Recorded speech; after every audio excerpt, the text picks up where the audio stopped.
So we heard there from a confirmed UKIP supporter, UKIP voter, which will be solace, I'm sure, to the ears of Jonathan Arnott, UKIP representative, talking to me now on Top Radio. We're covering all the parties this morning, Jonathan. Do you think your main message has been gotten across with sufficient vigour to the British public this time around?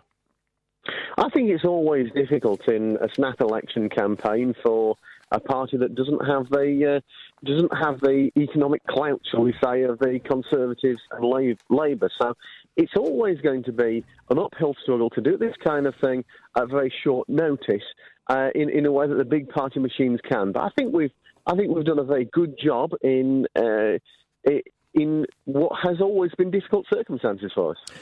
Many people, though, have said, I'm sure you've heard this before, your job is done. You've changed British politics forever. You're a one-issue party. Thanks very much. Goodbye.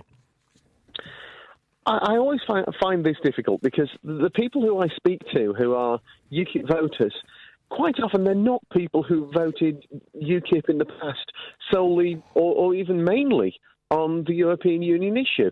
If you want tougher controls on immigration in this country, if you want direct democracy, bringing power back to the people from Westminster, as well as bringing power back to Westminster from Brussels, if you want a party that's actually going to talk tough on crime and mean it, and then you've only got UKIP that's doing all those things. UKIP is the party that brought the no tax on minimum wage policy to the fore, and we saw then the Lib Dems and the Conservatives scramble to try to find some way of copying that, and we're the reason why the tax threshold's been gradually rising over the last few years and helping working people. So there's a whole range of issues where UKIP has had an impact, and UKIP will continue to have an impact. And that's before we even start on the security issue, where UKIP is the only party that's really prepared to talk tough on it. And if you don't, and it's always a possibility, if you don't get a single MP this time around, what will happen to UKIP then? Can you carry on fighting? What's the point?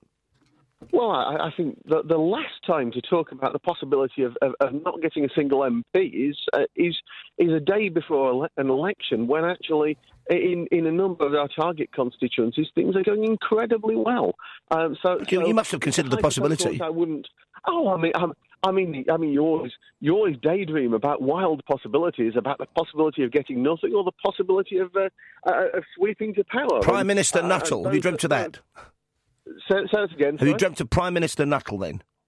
Oh well, I mean, it's always a dream, and I'm sure that he would do a much better job than either Theresa May or Jeremy Corbyn. I mean, for pity's sake, you've only got to look at what the IFS have said about the black holes in terms of their manifesto, their spending commitments. So we know that they're not being honest with the British public, and that's one thing that UKIP has always been very, very good at. I mean, last time our manifesto was fully and independently costed. We're the only political party ever to have done that, to make sure that our figures were looked at by someone from the outside before we published them. We'd have loved to have done that this time, but with the snap general election, obviously things are a little bit tighter, but we've used precisely the same principles that we used then. So we know that our figures add up, and there's independent bodies out there who are attacking other parties' figures. So actually, I think Prime Minister Nuttall would do a fantastic job. Now, we heard from the SNP a little earlier on. They passed on their best wishes to Diane Abbott, who we now know this morning is stepping down from being Shadow Home Secretary. Lynn Brown has been asked by Jeremy Corbyn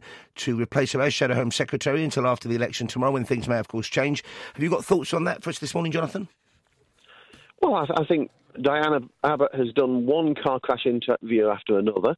It's been embarrassing for the Labour Party that we've had somebody of that calibre as Shadow Home Secretary. We've seen similar problems with McDonnell, with Corbyn to an extent, and these are the people who seem to think that they're ready to run the country. But then to see 24 hours before a general election to say that someone is stepping down aside until after the election, it seems politically bizarre. Well, if the poor woman's unwell, Jonathan, if she's unwell, yeah. She's unwell.